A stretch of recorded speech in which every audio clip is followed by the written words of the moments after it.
Alhamdulillah, wassalatu wassalamu ala rasulillah. Amma ba'du, kita lanjutkan kajian kita tentang masih di biografinya Imam Ibnu Katsir ya. Mohon maaf tadi terputus sedikit karena ini Zoom-nya belum yang berlangganan.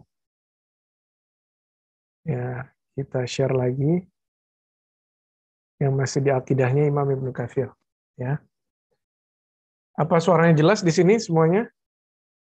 Sebelum kita mulai lagi. Boleh ditulis saja kalau suaranya jelas di chat. Bisa di chat. Jelas ya, oke. Allah barik fikum.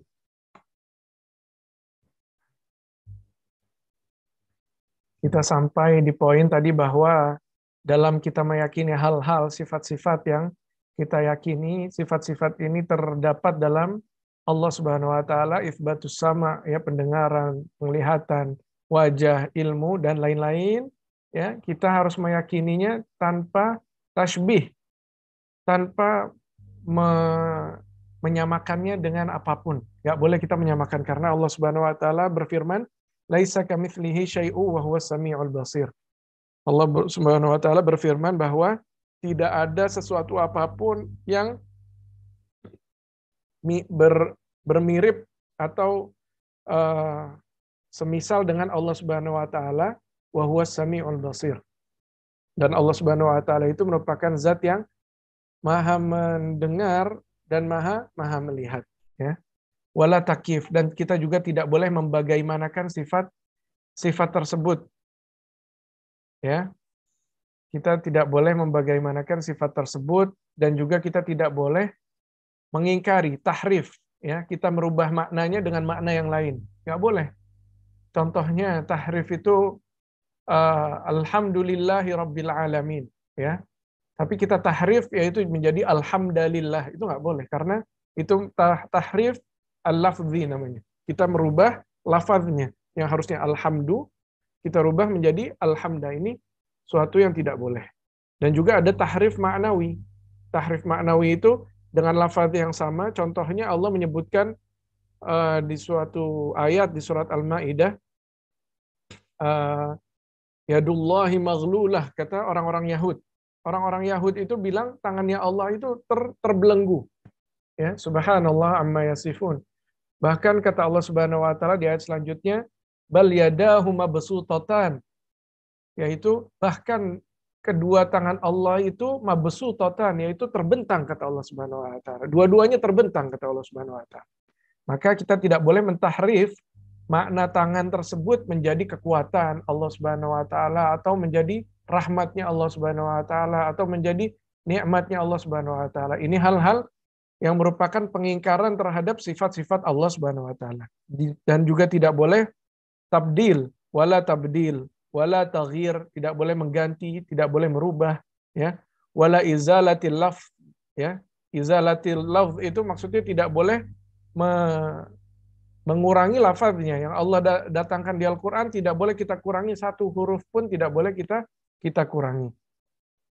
Wala izalatul lafzi amma ta'riful Arab wa tasarrufuhu ilaihi wal imsaku amma siwa dzalik. Tidak boleh mengurangi satu lafaz pun yang terdapat dalam kalamullah, yang dimana orang-orang Arab meyakini hal-hal tersebut. Jadi orang Arab dalam bahasa Arab, ayat-ayat tersebut sudah diartikan dengan makna-makna yang sangat mudah dipahami. Jadi tidak perlu dipalingkan ke makna lain.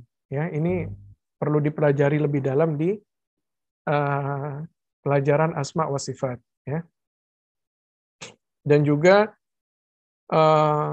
tafsir yang masyhur dari Imam Ibnu Katsir yang menandakan bahwa beliau itu merupakan manhajnya salaf, ya, orang-orang yang terdahulu dari tabi'ut tabi'in dan para sahabat dan Rasulullah SAW, ya, fi tafsir ayatis sifat di sini disebutkan. Wa minal amthilah ala dzalik, ya kan? Dan yang menjadi contoh-contoh dari hal-hal tersebut adalah Imam Ibnu Katsir dalam qaulullah Subhanahu wa taala, dalam ayat Allah Subhanahu wa taala, tsumma stawa 'alal arsy. Ya. Maka dalam ayat ini Imam Ibnu Katsir mengatakan falinnas falinnas fi hadzal maqam maqalat katsira jiddan. Maka dalam satu kedudukan di ayat ini, ya, tsumma stawa 'alal arsy, maksudnya dalam artinya adalah kemudian beristiwa di atas arsy, ya. Kemudian beristiwa di atas arsy.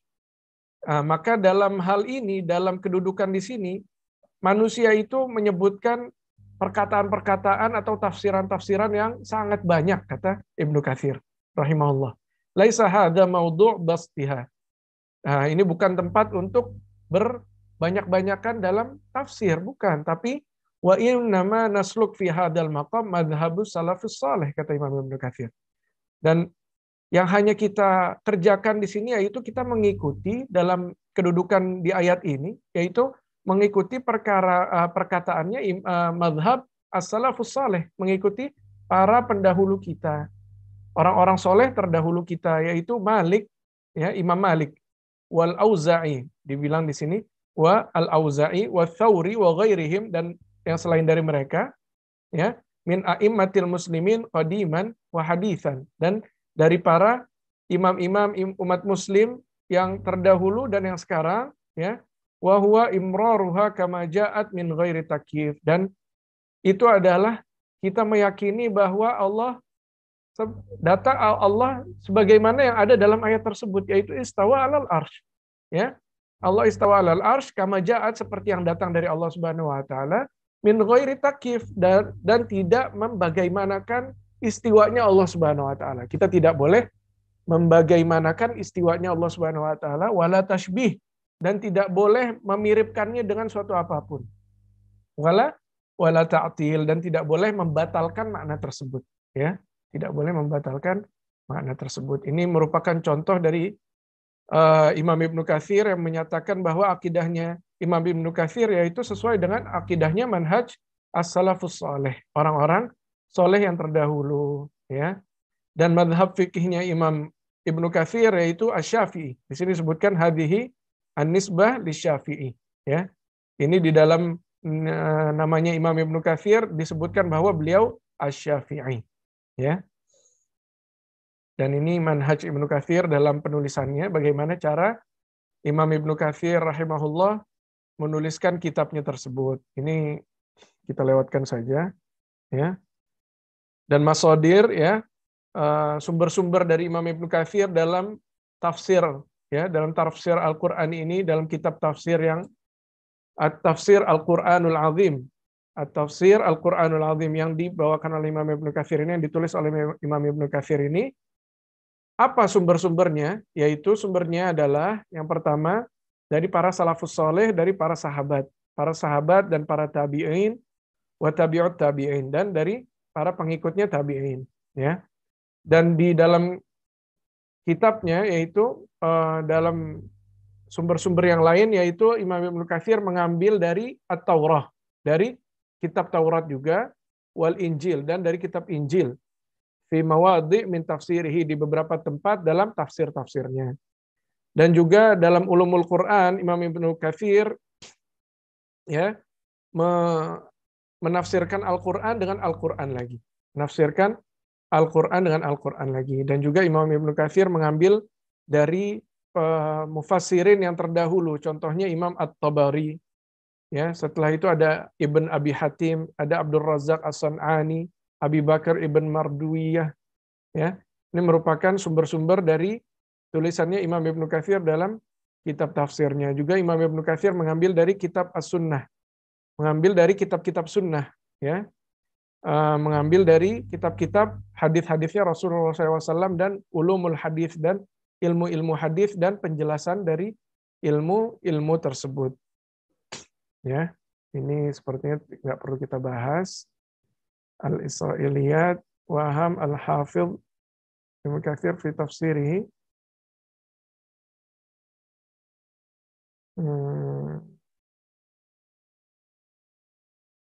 Ya, ini penjelasan tafsirnya.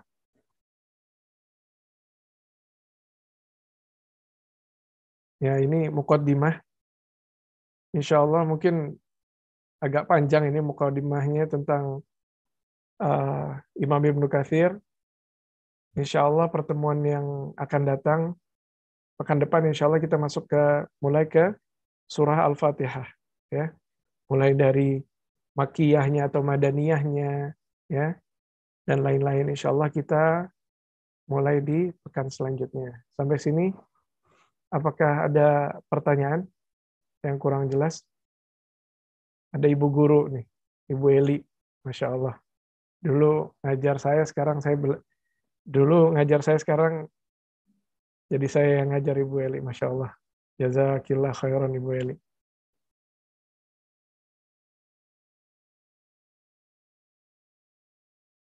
Ini ada pertanyaan. Coba kita baca ya.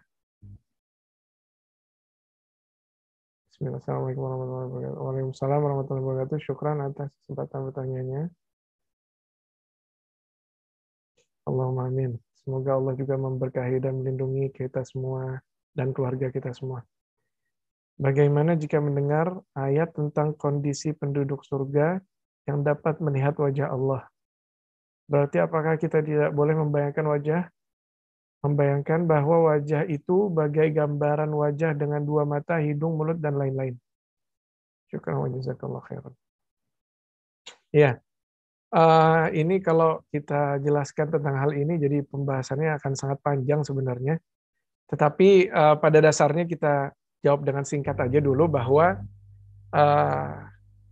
dalam melihat wajah Allah itu Allah datangkan sendiri di ayat Al-Qur'an, ya, lilladzina ahsanul husna wa ziyadah, kata Allah Subhanahu wa taala, untuk orang-orang yang mendapatkan al-husna itu adalah surga. Wa ziyadah, kata Allah Subhanahu wa taala. Wa ziyadah, dan tafsirnya di situ, ziyadah di situ adalah melihat wajahnya Allah Subhanahu wa taala. Dan ada juga di hadis-hadis yang menjelaskan tentang bagaimana kita melihat wajah Allah Subhanahu wa taala. Contohnya di suatu hadis itu bahwa kita dapat melihat Allah Subhanahu wa taala itu seperti kita melihat bulan, yaitu kita tidak berdesak-desakan dalam melihat bulan di dunia ini. Maksudnya kita akan melihat Allah seperti itu, tapi bukan berarti Allah itu seperti bulan, bukan, tetapi hanya cara melihat kitanya kepada Allah Subhanahu wa taala itu seperti kita melihat bulan, cara melihatnya, bukan gambarannya Allah seperti bulan, bukan sama sekali. Dan ya, dalam memaknai bahwa Allah memiliki dua mata, hidung, mulut, dan lain-lain, ya, ini sebagian kita tidak boleh berbicara tentangnya karena hidung tidak dibicarakan atau tidak pernah datang hadis, ya, ataupun riwayat dari Allah Subhanahu wa taala bahwa Allah menjelaskan tentang sifat hidungnya Allah Subhanahu wa taala atau mulutnya Allah Subhanahu wa taala. Tetapi dua mata di sini Allah menyatakan dalam beberapa ayat, aini walitusna ala aini, dan ketika kalian membuat perahu itu di depan mataku, kata Allah Subhanahu wa taala. Allah yang menyatakan sendiri. Dan juga akidahnya Ahlus Sunnah wal Jamaah bahwa Allah memiliki dua mata. Kenapa? Karena ini tafsirannya juga pembahasannya sangat panjang karena Allah menyebutkan mata dalam dalam mata yang hanya satu, mata yang dua, dan mata yang berbentuk jamak dalam bahasa Arab. Jadi diyakini bahwa Allah di sini memiliki dua mata, dan kita tidak boleh menafikan bahwa Allah memiliki mata lebih dari itu atau kurang dari itu. Cukup kita yakini bahwa Allah memiliki dua mata. Tetapi di luar itu, ya, atau dalam dua mata ini kita tidak boleh menyamakan matanya Allah dengan matanya manusia. Sungguh karena kata Allah Subhanahu wa taala, laisa kamitslihi syai', tidak ada sedikit pun sesuatu apapun yang semisal dengan Allah Subhanahu wa taala. Jadi matanya Allah sesuai dengan keagungannya Allah Subhanahu wa taala, sesuai dengan ketinggiannya Allah Subhanahu wa taala, sesuai dengan zatnya Allah Subhanahu wa taala. Jadi sesuai dengan keagungan Allah Subhanahu wa taala, ya, maka kita tidak boleh menafikan tentang mata maupun dengan hal hidung, mulut. Kalau mulut dan hidung ini tidak dijelaskan, ya, bahwa ada Allah memiliki mulut, ya, tetapi Allah Subhanahu wa taala dapat tertawa. Di situ ada sifatnya Allah Subhanahu wa taala tertawa, ya. Dan kita dapat meyakini bahwa itu sifat dari rahmatnya Allah Subhanahu wa taala. Kalau Allah Subhanahu wa taala itu dapat tertawa, berarti kita merasa apa kasihnya Allah Subhanahu wa taala. Allah berarti masih memiliki kasih sayang.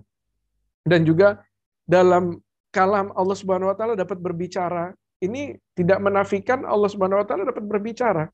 Jadi kita tidak menyatakan bahwa Allah memiliki mulut, tapi kita menyatakan bahwa Allah berbicara dan Allah juga tertawa, ya. Karena ini telah dikabarkan oleh Allah Subhanahu wa taala, melainkan yang selain itu, yang selain dari hal-hal yang kita sebutkan seperti kaki, tangan, itu jelas disebutkan semua di dalam Al-Qur'anul Karim, dan segala sifat seperti wajah juga disebutkan, ya. Kullu syai'in halikun illa wajah. Semua hal itu akan apa? Semua hal itu akan binasa kecuali wajahnya Allah Subhanahu wa taala.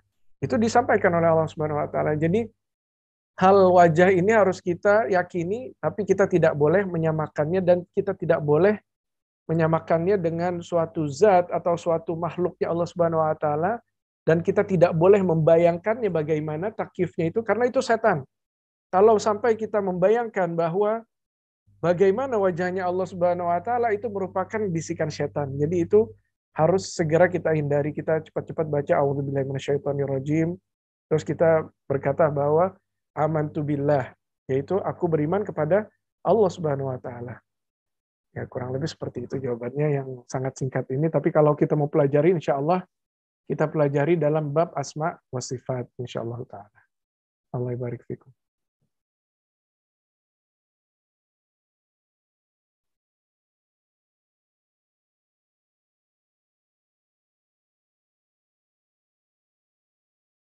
Masya Allah Bu Eli, jazakillah khairan atas ilmunya, dulu mengajarkan saya matematik dan jadi wali kelas ibu saya, wali kelas saya, Masya Allah. Semoga kita dikumpulkan, kita semua dikumpulkan di surganya Allah, surga Firdaus yang tertinggi di sisi Allah Subhanahu wa taala bersama Nabi Muhammad SAW. Amin, amin ya rabbal alamin, ke dalam surga Allah. Amin.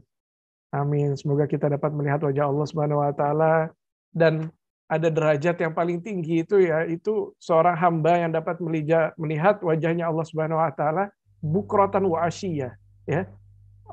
Seorang hamba yang dapat melihat wajahnya Allah Subhanahu wa taala itu dalam waktu pagi hari dan sore hari. Ini merupakan derajat yang tertinggi dari hamba yang dapat melihat Allah Subhanahu wa taala. Melainkan hamba-hamba yang lain ada yang dapat melihat Allah Subhanahu wa taala itu seminggu sekali, sebulan sekali, setahun sekali. Ya, jadi semoga kita semua dikumpulkan di surganya Allah Subhanahu wa taala yang tertinggi di Firdaus Al-A'la, dan kita dapat melihat wajahnya Allah Subhanahu wa taala di pagi hari dan sore hari. Ya, mungkin cukup sampai sini, udah agak panjang ini. Kita cukupkan dulu sampai di sini. Insya Allah kita ketemu lagi hari Senin depan di jam yang sama, insya Allah jam 8 sampai jam 9. Ya. Kita tutup dengan doa kafaratul majlis. Subhanakallahumma bihamdik asyhadu an la ilaha illa anta astaghfiruka wa atubu ilaik. Wassalamualaikum warahmatullahi wabarakatuh.